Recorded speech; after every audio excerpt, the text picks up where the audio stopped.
তিন শ্রেণীর ব্যক্তির বিরুদ্ধে আল্লাহ বলেন আমি নিজেই কিয়ামতের দিন মামলা দায়ের করব। I will be against them in the day of judgment. Three categories of people I will be against them in the day of judgment. তিন শ্রেণীর লোক কিয়ামতের দিন তারা ছাড় পাবে না।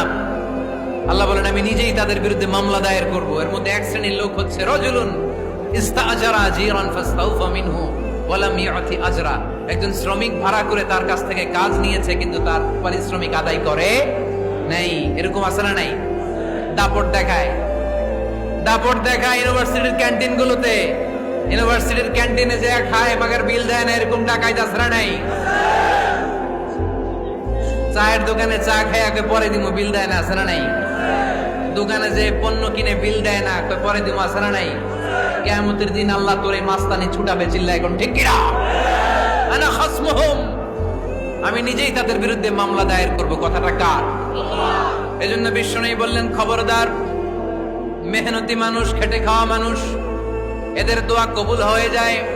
আতুল আজিরা আজরাহু ক্বাবলা আন ইয়াজিফা আরাকুহু। খবরদার, বিশ্বনবী বললেন শ্রমিকের ঘাম শুকিয়ে যাওয়ার আগে তাদের পারিশ্রমিক মিটিয়ে দাও।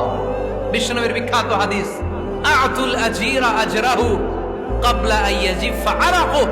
শ্রমিকের ঘাম মাটিতে লাগার আগে, শুকিয়ে যাওয়ার আগে তাদের পারিশ্রমিক মিটিয়ে দাও। কেননা তারা যদি বদদোয়া করে তোমার জীবনকে জাহান্নাম বানিয়ে দিবে কে?